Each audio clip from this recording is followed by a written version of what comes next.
Hey guys, welcome back. DeFi, degens, drip, and farm for poverty. So a couple of you watched the other video that I had about perspective and expectations. So I decided I would do another walk and talk. Reference one of the comments in there asking to go a little deeper on my life here in Cambodia, what caused me to come here. And I was like, that sounds like something I could do. So it's not directly drip related content, but since I'm the one making the videos and you guys are kind of trusting me, quote unquote, to do the research and then following my lead and the vision that I have to empower the impoverished, I guess it's important that you understand who I am to some degree. I'm not going to go in depth here, but the question was asked for me to tell the story about how I came to Cambodia, what brought me here. So basically, I'll try to keep it short. I had really good jobs in the US and I started traveling. So I first started with cruises because that was an easy way to go and see the world. I was always curious about things outside the US. So I started doing cruises because that's really easy. You leave from the US, you're on a boat, everything's paid for, and they're relatively cheap. And then that gave me a taste of like a different culture. But for the most part, cruises go to really touristy places. So even though you're in a foreign place, it's very much Americanized. So that started me looking into other ways of travel where I could actually get into the country and explore it a bit more. And due to my martial arts background, I decided I wanted to visit the countries that I had taken martial arts in. So my first out of country experience was Thailand. And then because of Muay Thai, and then this is all while I was working in the traditional corporate sector, I guess you could say. Then I went to the Philippines because of Kali Eskrima. Then I went to Brazil because of Brazilian Jiu-Jitsu, Japan because of Aikido, and China because of Wing Chun. So I started traveling to those places and using the time I had from your traditional corporate jobs. Those of you that aren't from the US, you pretty much only get 2 weeks a year in most jobs. And I would time my vacations around holidays so I could actually have the most time. And I started realizing that the most fulfilling thing I had was leaving the US and planning my next trip. I loved my job. There was nothing wrong with my job. I was doing really well. It paid really well. I didn't have much to do, so I had a lot of free time. I could screw around and collect a really good paycheck. The people were great.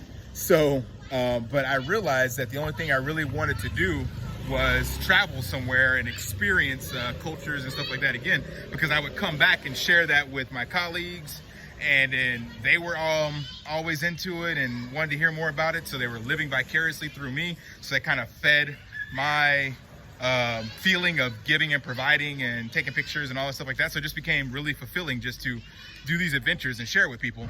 So after about 5 years of this, I decided, wait a minute, man, this makes no sense. I'm spending 10 months, 11 months out of the year in the US just so that I can have 1 month a year of traveling, and it's costing me X amount of dollars.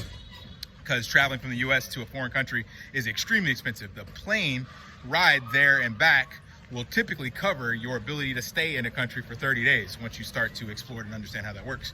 So I decided, you know what, screw it. I'm just going to pack up all my shit and leave. Like I started Googling how to travel and get paid basically. And I got into drop shipping. Then I was doing some teach English and travel gigs.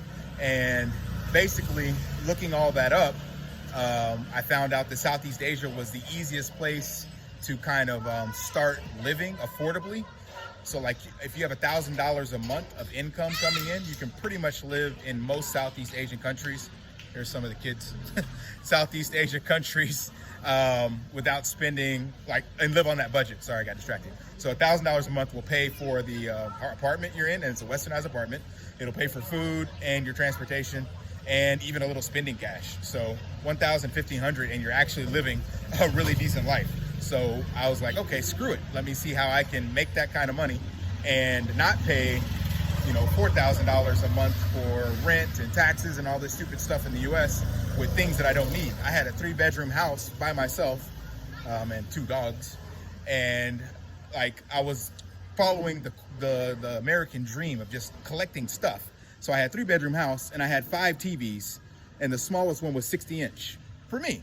only because like I didn't know what else to spend my money on. I wasn't rich. Don't get this wrong. I'm not trying to like brag, but this consumer mindset that the U.S. puts into you, where you feel like the only way you have value is if you start to buy and consume more and get a new car and buy the latest clothes, like all this stuff.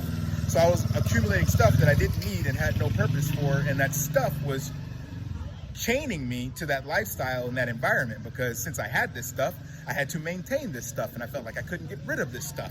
So I started just really changing my mindset, and that's what led me to start searching to get out of the US and travel, and then kind of did that within 30 days. I just said, screw it, I'm out, sold my house and everything, packed up and left.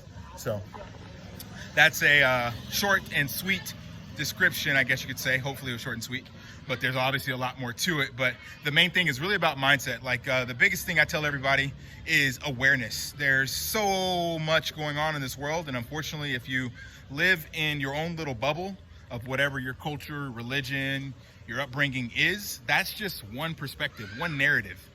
This is a novel written by 7 billion different narratives in the world, and the best thing you can do is explore them. And get into them. And granted, I haven't actually gotten into the Cambodian culture like I should. I don't even speak the language after being here for 6 years. But just seeing it and being around it will give you another perspective of how people live. And I've seen, I think, about 30 countries now that I've been in for, you know, sometimes a month or just a couple of days. And just having that perspective really starts to open your eyes to how the world operates, what's available, how your beliefs shape yourself and things of that nature.